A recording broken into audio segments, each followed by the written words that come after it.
চলে এলো এসএসসির ডবল ধামাকা অফার। মানে এসএসসি এখন একসঙ্গে দুখানা চাকরির পরীক্ষার ফর্ম ফিল আপ করাচ্ছে।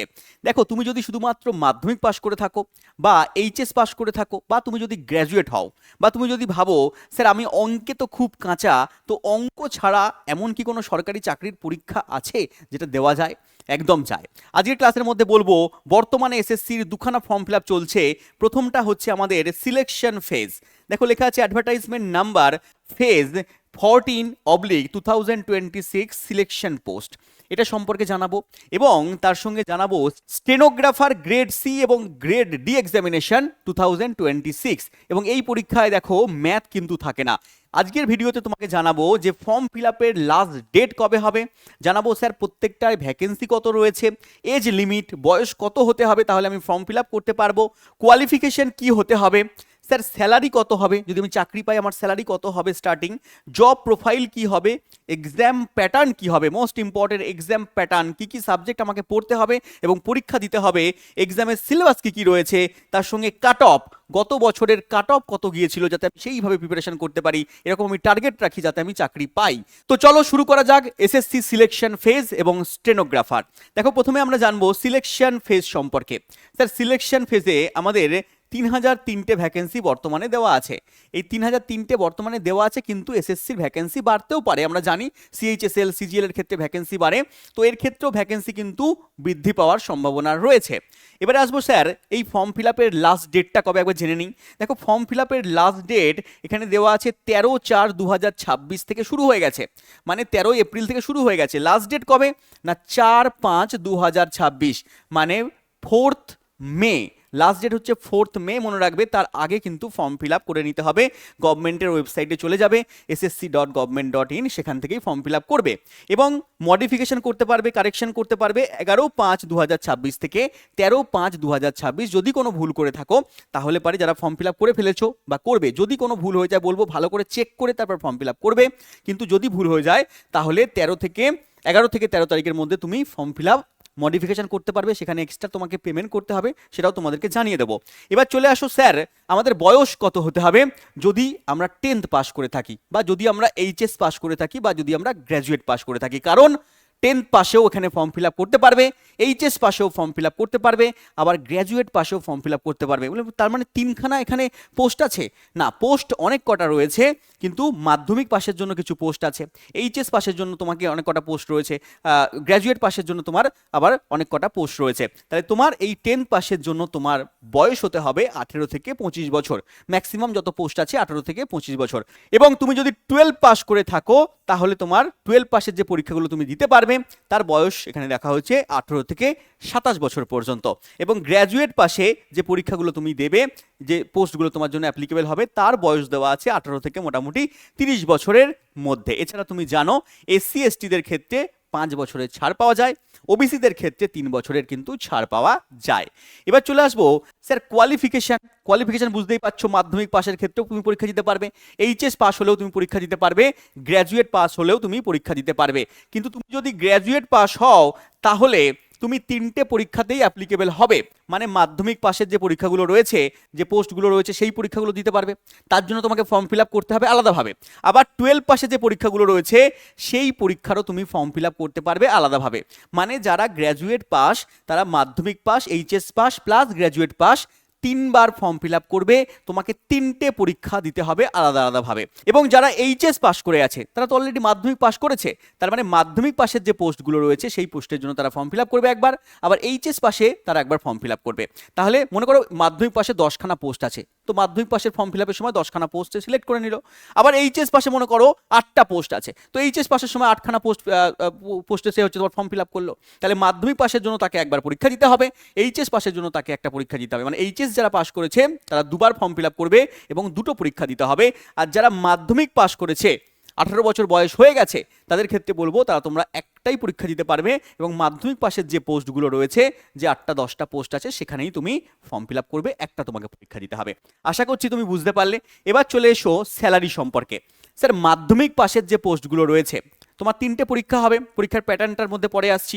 মনে করো তুমি মাধ্যমিক পাশের যে পরীক্ষাটা রয়েছে সেই পরীক্ষায় তুমি সিলেক্ট হলে, হয়তো তুমি গ্র্যাজুয়েট, কিন্তু তুমি গ্র্যাজুয়েট লেভেলের পরীক্ষায় পাশ করতে পারলে না, তুমি এইচএস লেভেলের যে পরীক্ষা হয়েছে তোমার পরীক্ষায় পাশ করতে পারলে না, তুমি মাধ্যমিক লেভেলের পরীক্ষা যেটা রয়েছে সেই পরীক্ষায় তুমি কাট অফ ক্লিয়ার করলে এবং সেখানে তুমি জব করলে, তাহলে তোমার স্যালারি হবে যে 35 থেকে 40K এর মধ্যে স্টার্টিং স্যালারি এটা। এবং যদি এইচএস পাশের কোনো পোস্টে তুমি সিলেক্ট হও, তুমি এইচএস পাস করো বা গ্র্যাজুয়েট পাস করো, যাই পাস করো না কেন, মাধ্যমিক পাস করলে হবে না, এইচএস পোস্ট পেতে গেলে এইচএস পাস করতে হবে বা গ্র্যাজুয়েট পাস করতে হবে। যে গ্র্যাজুয়েট পাস করে রয়েছো সে মনে করো গ্র্যাজুয়েট লেভেলের যে পরীক্ষাটা রয়েছে সেটা তুমি পাস করতে পারলে না, কিন্তু এইচএস লেভেলের পরীক্ষাটা তুমি পাস করলে, তাহলে তুমি এইচএস লেভেলের পরীক্ষায় জয়েন করবে, আর 12 লেভেলে জয়েন করলে তখন তুমি স্যালারি পাবে, বা যে এইচএস পাস করে রয়েছো সে হচ্ছে তোমার এইচএস লেভেলের তে জয়েন করলে তখন তোমার স্যালারি হচ্ছে 40 থেকে 55K স্টার্টিং স্যালারি, তারপর বাড়বে। আর যদি গ্র্যাজুয়েট যে রয়েছো সে গ্র্যাজুয়েট লেভেলের যে পোস্টগুলো রয়েছে তার মধ্যে তুমি পাস করতে পারলে তাহলে তোমার স্যালারি 50 থেকে 65K এর মধ্যে থাকবে, আস্তে আস্তে বাড়তে থাকবে। এই হচ্ছে আমাদের স্যালারির গল্প। এবার চলে আসি স্যার ফর্ম ফিল আপ ফিস কত দিতে হবে। দেখো তোমরা জানো এসএসসি পরীক্ষা 100 টাকা করে ফর্ম ফিল আপ নেয়, আমাদের রেলের মতো নয়, রেলের ক্ষেত্রে 500 টাকা করে নেয়, এসএসসির ক্ষেত্রে 100 টাকা করে ফর্ম ফিল আপ লাগে, তাও আবার ওমেনদের ক্ষেত্রে এসটি এসসি যারা রয়েছে বা পিডাব্লিউবিডি যারা রয়েছে বা এক্স সার্ভিসম্যান রয়েছে তাদের কিন্তু ফর্ম ফিল আপে কোনো টাকা লাগে না। বাদবাকি তাহলে কাদের ক্ষেত্রে লাগছে না, এটা লাগছে হচ্ছে যারা ইউআর আছো, জেনারেল ক্যাটাগরি রয়েছে বা ওবিসি রয়েছে তাদের ক্ষেত্রেও লাগবে, বা ইডাব্লিউএস এদের ক্ষেত্রে তোমার 100 টাকা করে কিন্তু লাগবে। ওমেনদের ক্ষেত্রে এসসি এসটি পিডাব্লিউবিডির ক্ষেত্রে লাগবে না, মনে রাখবে। স্যার এখানে জব পেলে আমরা কোন কোন পোস্টে জব পেতে পারি, দেখো এখানে পোস্টের নামগুলো লেখা আছে, একবার করে তোমরা পড়ে নেবে। ফায়ারম্যান থেকে শুরু করে সাব ডিভিশনাল অফিসার, ঠিক আছে, এসএসসি লেভেলের স্টকম্যান, ড্রাইভার, ফোরম্যান, ফিল্ডম্যান, এরকমভাবে প্রচুর পোস্ট রয়েছে। এবং ডিপার্টমেন্টের নাম তুমি দেখতে পাবে প্রচুর, এখানে ভালো ভালো ডিপার্টমেন্ট রয়েছে, যেমন central water commission, information and public relation, national sugar institute, এরকমভাবে প্রচুর ডিপার্টমেন্ট রয়েছে, তুমি এখানে চাকরি করতে পারবে। অল ইন্ডিয়া জুড়ে তুমি যে রিজিয়নে ফর্ম ফিল আপ করবে সেই রিজিয়নের মধ্যে তুমি কিন্তু জব পাবে। দেখো central government of health scheme, national policy academy, এরকমভাবে প্রচুর তোমার যে ডিপার্টমেন্ট রয়েছে সেই ডিপার্টমেন্টের মধ্যে কিন্তু তুমি জব পাবে। এবার চলে আসি আমাদের এক্সাম প্যাটার্নে। বুঝলাম তো স্যার সব কিছু, এক্সামটা তো কোয়ালিফাই করতে হবে, এক্সাম যদি কোয়ালিফাই না করি তাহলে পরে আর টাকা পয়সা জব টব দেখে কি হবে।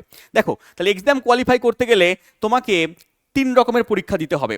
3 রকমের পরীক্ষা মানে যে গ্র্যাজুয়েট রয়েছে তাকে 3 রকমের পরীক্ষা দিতে হবে। মাধ্যমিক পাশে যে পোস্টটা রয়েছে তার জন্য একটা পরীক্ষা দিতে হবে, এইচএস পাশে যদি ফর্ম ফিল আপ করে থাকো তার জন্য একটা, আর গ্র্যাজুয়েটের জন্য একটা।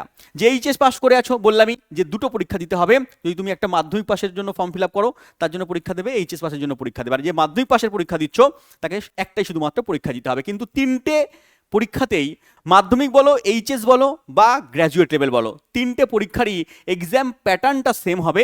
এক্সাম প্যাটার্ন কি হবে না 60 minute with sectional timer 15 minute for each part. খুব ইম্পর্টেন্ট, যেটা এখন এসএসসি করে দিয়েছে যে 60 মিনিটের পরীক্ষা হবে, কিন্তু প্রত্যেকটা সেকশানে 15 মিনিট করে ধার্য করে দিয়েছে। কি কি সেকশন স্যার, দেখো প্রথমে রয়েছে জেনারেল ইন্টেলিজেন্স। জেনারেল ইন্টেলিজেন্স মানে আমরা কি বুঝি না রিজনিং বুঝি আমরা। তো এই রিজনিং থেকে 25টা কোশ্চেন থাকবে, প্রত্যেকটা কোশ্চেনে 2 নাম্বার করে থাকবে, 50 নাম্বার।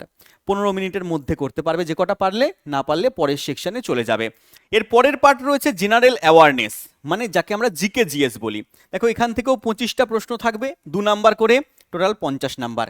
এটা মানে তুলনামূলকভাবে সোজা হবে, তার কারণ হচ্ছে তোমার সময়টা এখানে দেখো 15 মিনিটে 25টা কোশ্চেন করা যাবে, কিন্তু রিজনিংয়ের ক্ষেত্রে, ম্যাথের ক্ষেত্রে কিন্তু ভালো মতো প্র্যাকটিস করতে হবে। এরপরে আছে কোয়ান্টিটিভ অ্যাপটিটিউড, যাকে আমরা ম্যাথ বলে থাকি।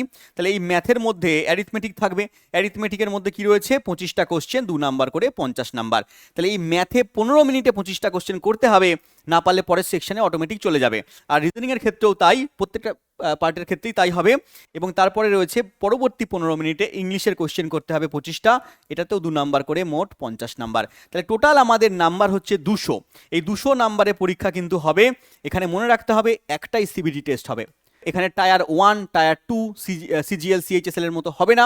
এই সিবিটি পরীক্ষা পাশ করলে কিছু কিছু পোস্টের ক্ষেত্রে তোমাকে টাইপিং টেস্ট দিতে হতে পারে, আর বাদ বাকি বেশিরভাগ পোস্টের ক্ষেত্রে ডাইরেক্ট তোমার এরপরে মেডিকেল হবে, এরপরে তোমার চাকরি হয়ে যাবে।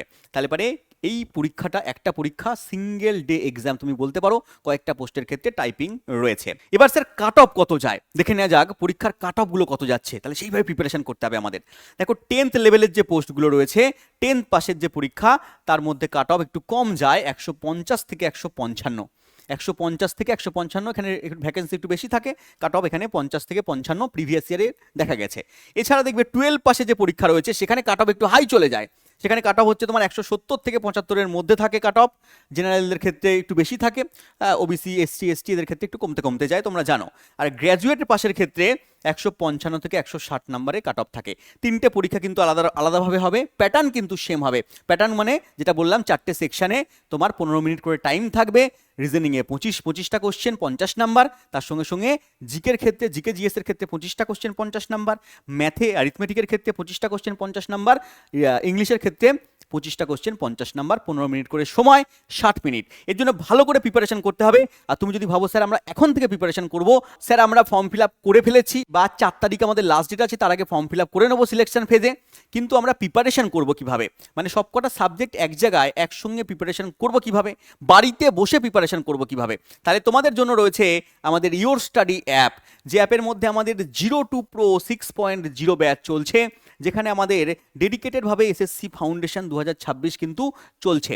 এখানে তুমি যুক্ত হয়ে যেতে পারো, এখনও সময় রয়েছে। প্রত্যেকটা সাবজেক্ট, প্রত্যেকটা স্যার ম্যাডাম আলাদা আলাদাভাবে করান, মানে ম্যাথ আমাদের আলাদা স্যার রয়েছে, সুজন স্যার রয়েছে, রিজনিং আমাদের ঋতব্রত স্যার রয়েছে, ইংলিশের জন্য আমাদের ধীমান স্যার রয়েছে, জিকে জিএসের পার্টের জন্য আমাদের 3-4 জন স্যার ম্যাডাম রয়েছে, বিদেশ স্যার রয়েছেন, অতসী ম্যাডাম রয়েছেন, আমি তোমাদের সায়েন্স পড়াবো, তার সঙ্গে সঙ্গে আমাদের রঞ্জিত স্যার রয়েছেন। তো এত কটা স্যার ম্যাডাম তোমাকে একসঙ্গে পড়াবে এসএসসি ব্যাচের মধ্যে, এবং এর পুরো সিলেবাস, যে সিলেবাস পরীক্ষায় রয়েছে পুরো সিলেবাস কমপ্লিট হবে, লাইভ ক্লাস করতে পারবে। আর যে লাইভ ক্লাসগুলো করতে পারবে না সেগুলো রেকর্ডের আকারে থাকবে, তার সঙ্গে সঙ্গে পিডিএফ পাবে, এবং মক টেস্টও তুমি এখান থেকে দিতে পারবে। এতগুলো সুযোগ সুবিধা তুমি পাবে ইওর স্টাডি অ্যাপের মধ্যে। ইওর স্টাডি অ্যাপে যুক্ত হয়ে যাও। এছাড়া আমাদের রয়েছে এসএসসি জিডি 2027 ব্যাচ, সবেমাত্র শুরু হয়েছে। যারা জিডি 2027-কে টার্গেট করছো শুধু জিডির জন্য, তারা জিডি ব্যাচে যুক্ত হবে। তোমরা কিন্তু এখানে এসএসসি ফাউন্ডেশন 2026 ব্যাচে সিলেকশন পোস্ট এর ক্ষেত্রে যুক্ত হবে। এছাড়া দেখো এই সুযোগ সুবিধাগুলো পাবে তুমি এখানে, কোর্সের অ্যাক্সেস যতদিন থাকবে ততদিন তুমি এখানে ভিডিওগুলো দেখতে পারবে, মানে সেগুলো রেকর্ডের আকারে পড়ে থাকবে তোমার কাছে, পিডিএফ মক টেস্ট এগুলো পাবে, প্রাইভেট ডাউট সলভ একজন কিন্তু টিচারও তুমি পেয়ে যাবে। তো ইওর স্টাডি অ্যাপকে ডাউনলোড করবে গুগল প্লে স্টোর থেকে বা কমেন্ট বক্সের লিঙ্ক থেকে। বাকিটা তুমি কন্ট্যাক্ট নাম্বার দেখতে পাচ্ছ স্ক্রিনে, কল করে নেবে, আমাদের টেকনিক্যাল টিম তোমাকে সাহায্য করবে। আমরা চলে আসি পরের পোস্টের ক্ষেত্রে। দেখো পরের পোস্ট রয়েছে stenographer grade C grade D examination 2026। Stenographer এর ক্ষেত্রে ম্যাথ কিন্তু তোমাকে পরীক্ষায় প্রিপারেশন করতে হবে না, কারণ এই পরীক্ষার মধ্যে ম্যাথ সাবজেক্টটাই নেই। আগেরটাই যেমন সিলেকশন পোস্টে ম্যাথ, রিজনিং, জিকে জিএস তার সঙ্গে ইংলিশ ছিল, কিন্তু এখানে তোমার ম্যাথ সাবজেক্টটা নেই। এই স্টেনোগ্রাফারের পরীক্ষায় ভ্যাকেন্সি স্যার কত হবে? ভ্যাকেন্সি রয়েছে আমাদের 731 প্লাস, 731 প্লাস ভ্যাকেন্সি রয়েছে। এইচএস পাশে পরীক্ষা হবে, এটা মাধ্যমিক পাশে নয়, এইচএস পাশে। তার মধ্যে আসবো, এই 731 কিন্তু পরে ইনক্রিজ করবে, আগের বারেও ইনক্রিজ করেছে, কারণ এসএসসি কি করে ভ্যাকেন্সি পরে ইনক্রিজ করে দেয়। হ্যাঁ, সিজিএল এর ক্ষেত্রে, সিএইচএসএল এর ক্ষেত্রে আমরা প্রত্যেকটা দেখেছি ইনক্রিজ করেছে। আগের বারেও ভ্যাকেন্সি এসেছে, সেখানেও ইনক্রিজ করেছে এরা। তো এবারেও কিন্তু স্টেনোগ্রাফার পরীক্ষায় তোমার ভ্যাকেন্সি ইনক্রিজ হবে। তার লাস্ট ডেট কবে? দেখো 4/5/2026, এটার ক্ষেত্রেও 4/5 মানে 4th মে লাস্ট ডেট রয়েছে, এবং মডিফিকেশন করতে পারবে সেই একই রকমভাবে 11/5 থেকে 13/5/2026-এর মধ্যে তুমি মডিফাই করতে পারবে। চলে এসো পরের পার্টে আসি। স্যার বয়স কত হতে হবে, আমাদের কোয়ালিফিকেশন কি হতে হবে? দেখো গ্রুপ সি এর জন্য তোমার 18 থেকে 30 বছর বয়স হওয়া দরকার, আর গ্রুপ ডি এর জন্য তোমার 18 থেকে 27 বছর বয়স হওয়া দরকার। এসসি এসটিদের ক্ষেত্রে সেমভাবে আগের মতোই 5 বছরের ছাড় পাওয়া যায়। ওবিসিদের ক্ষেত্রে তোমার 3 বছরের ছাড় পাবে, তোমরা জানো এটা। স্যার পাস কি করতে হবে আমাকে? মাধ্যমিক পাশে কি দিতে পারবো? মাধ্যমিক পাশে তুমি এই পরীক্ষা দিতে পারবে না। স্টেনোগ্রাফারের পরীক্ষা দিতে গেলে তোমাকে এইচএস পাস করে থাকতে হবে, অবশ্যই এইচএস পাস করতে হবে। এবং তোমার এখানে দেওয়া আছে 1/8/2026 এর মধ্যে, 1/8 মানে আগস্ট মাসকে তো ধরেছে, আগস্ট মাসের 1 তারিখের আগে তোমার হাতে এইচএস এর রেজাল্ট যেন থাকে। এইচএস এর রেজাল্ট যদি না থাকে তাহলে পরে তুমি পরীক্ষা দিতে পারবে না।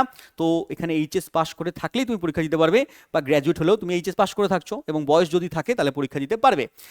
স্যার স্যালারি কত হবে আমাদের? স্যালারি হচ্ছে দুরকম, এখানে গ্রুপ রয়েছে, একটা গ্রেড সি, একটা হচ্ছে গ্রেড ডি। গ্রেড সি এর ক্ষেত্রে স্যালারি একটু বেশি রয়েছে, 55K, 55,000 টাকা স্টার্টিং স্যালারি হবে, তারপরে আস্তে আস্তে বাড়তে থাকবে। গ্রেড ডি এর ক্ষেত্রে 45 কে, মানে হচ্ছে 45,000 টাকা স্টার্টিং স্যালারি হতে থাকবে। এবারে তোমাকে পরীক্ষার ফর্ম ফিল আপের জন্য সেই সেম ভাবে ওটার জন্য 100 টাকা করে দিতে হবে, এবং স্টেনোগ্রাফের জন্য তোমাকে 100 টাকা করে দিতে হবে। এসএসসি যে কোনো চাকরির পরীক্ষা 100 টাকা করে ফর্ম ফিল আপ। এবং woman, SC, ST, PWD, ex serviceman হলে পারে তোমার কোনো ফর্ম ফিল আপের টাকা লাগবে না, তোমরা জানো। চলে এসো স্যার, জব প্রোফাইল কি হবে। দেখো, এই স্টেনোগ্রাফার গ্রুপ সি এবং গ্রুপ ডি এর আমরা দেখব পরীক্ষার প্যাটার্ন। একটাই সিবিটি হবে এবং তারপরে তোমার টাইপিং টেস্টের পরীক্ষা হবে, এবং এখানে মেনলি বিভিন্ন দপ্তরে তোমাকে টাইপিস্ট হিসেবে নিয়োগ করা হবে। দেখো, নির্বাচন কমিশন যে ভোট চলছে, ঠিক আছে, সেই নির্বাচন কমিশনের আন্ডারে তুমি কাজ করবে, বিদেশ মন্ত্রকের আন্ডারে কাজ করতে পারো, সশস্ত্র বাহিনী সদর দপ্তরে, রাষ্ট্রপতি সচিবালয়ে, কেন্দ্রীয় ভিজিলেন্স কমিশনে, বিভিন্ন দপ্তরের মধ্যে তোমার চাকরি হবে। অল ইন্ডিয়া জুড়ে তুমি যে রিজিয়নে ফর্ম ফিল আপ করবে সেই রিজিয়নে তোমার জব হবে। এছাড়া রেলওয়ে বোর্ড, কেন্দ্রীয় সচিবালয়, আয়কর বিভাগ, ঠিক আছে, যেখানে আমরা বলি ইনকাম ট্যাক্স, সিএজি, ক্যাগ, ঠিক আছে, এছাড়াও বিভিন্ন সরকারি দপ্তরে তোমার কাজ হবে। সরকারি দপ্তরে তোমার মেন কাজ হচ্ছে তোমার ওখানে টাইপিস্ট হিসেবে কাজ করবে, হিন্দি, ইংলিশ এই সমস্ত টাইপিংয়ের কাজ করা হচ্ছে। তারপরে আস্তে আস্তে তোমার কি হবে, স্যালারি বাড়বে, তোমার তোমার ইনক্রিমেন্ট হতে থাকবে, তোমার প্রমোশন হতে থাকবে। দেখো, কি কি পরীক্ষা তোমাকে দিতে হবে, কি কি সাবজেক্টের পরীক্ষা দিতে হবে। দেখো, এখানে 3টে সাবজেক্টের পরীক্ষা দিতে হবে। ম্যাথটা তো বাদ চলে গেল, সিলেকশন পোস্টে 4 রকম সাবজেক্ট পড়তে হবে, কিন্তু এখানে 200 নাম্বারের পরীক্ষা হবে, কিন্তু 3টে সাবজেক্ট রয়েছে। স্যার কি কি রয়েছে? জেনারেল ইন্টেলিজেন্স অ্যান্ড রিজনিং, এর মধ্যে তোমার 50খানা কোশ্চেন থাকবে, 50 নাম্বার থাকবে, কিন্তু সময়টা এখানে একটু বেশি পাবে তুমি। এখানে তুমি 30 মিনিট পাবে, 30 মিনিট। কত মিনিট পাচ্ছ? 30 মিনিটে 50টা কোশ্চেন, 50 নাম্বার, ঠিক আছে। পরেরটা হচ্ছে জেনারেল অ্যাওয়ারনেস, জিকে জিএস যাকে বলি আমরা, এখানেও তোমার 50টা কোশ্চেন থাকবে, 50 নাম্বার থাকবে, তাহলে এখানেও তোমার 30 মিনিট থাকবে। কত থাকবে? 30 মিনিট থাকবে, হয়ে গেল আমার 1 ঘন্টা।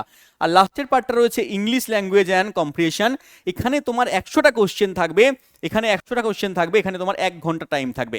কত থাকবে বাবা? 1 ঘন্টা। টোটাল আমাদের 2 ঘন্টায় পরীক্ষা হচ্ছে, 2 ঘন্টায় পরীক্ষা হচ্ছে। সেকশনাল টাইমার আছে এখানে, কিন্তু তাও এখানে তোমাদের ম্যাথ নেই। রিজনিংয়ের পার্টটা তোমার আধ ঘন্টায় 50টা কোশ্চেন করতে হবে। বাদ বাকি এই দুটো পার্ট একটু ভালো করে খাটলে পারে তোমার এখানে ভালো স্কোর করা কিন্তু সম্ভব। আর রিজনিং পার্টেও ভালো স্কোর করতে পারবে, কারণ 30 মিনিটে তোমাকে 50টা কোশ্চেন করতে হবে। তো অনায়াসেই তুমি 40+ কিন্তু স্কোর করতে পারো ভালো করে প্র্যাকটিস করলে। স্যার গত বছরের কাট অফটা একটু দেখে নেই। দেখো, গ্রেড সি এর ক্ষেত্রে মোটামুটি ইউআর এর কাট অফ গেছে, জেনারেলদের ক্ষেত্রে কাট অফটা লেখা আছে এখানে 142.8, তার থেকে একটু কম আছে ওবিসিদের ক্ষেত্রে, এসটি এসটিদের ক্ষেত্রে একটু কম আছে, 5 নম্বর কম আছে, এবং ওবিসিদের ক্ষেত্রে 1 নম্বর 1.5 নম্বর কম থাকে। তো এগুলো দেখে নেবে একটুখানি। গ্রেড ডি এর ক্ষেত্রে 132.3 রয়েছে জেনারেলদের ক্ষেত্রে, ওবিসিদের ক্ষেত্রে 1 নম্বর কম হবে, এবং হচ্ছে তোমার এসসি এসটিদের ক্ষেত্রে আরও 5 নম্বর কম, তুমি ধরে চলো। হ্যাঁ, এবারে তোমাকে প্রিপারেশন করতে হবে স্যার 200 নম্বরের মধ্যে আমাকে চেষ্টা করতে হবে 150+, ঠিক আছে, 150+ স্কোর করার চেষ্টা করতে হবে, কারণ এখন যত দিন যাবে কম্পিটিশন বাড়বে, এবং সেইভাবে তোমাকে খাটতে হবে। আর খাটতে গেলে ভালো করে এক জায়গায় প্রিপারেশন করতে গেলে তোমাকে যুক্ত হতে হবে ইও স্টাডি অ্যাপের মধ্যে, কারণ ইও স্টাডি অ্যাপে প্রত্যেকটা সাবজেক্ট, প্রত্যেকটা স্যার ম্যাডাম আলাদা আলাদাভাবে করাচ্ছেন, লাইভে করাচ্ছেন। তো দেরি না করে পরীক্ষার ফর্ম ফিল আপ করে নাও। আশা করছি তোমরা পরীক্ষার ফর্ম ফিল আপ অনেকে করে ফেলেছো, বা সামনে তোমরা ফর্ম ফিল আপ করে নেবে। তো ফর্ম ফিল আপ করে পড়াশোনা শুরু করে দাও। দেখা হচ্ছে ক্লাসে, ততক্ষণ ভালো থেকো। থ্যাংক ইউ, জয় হিন্দ।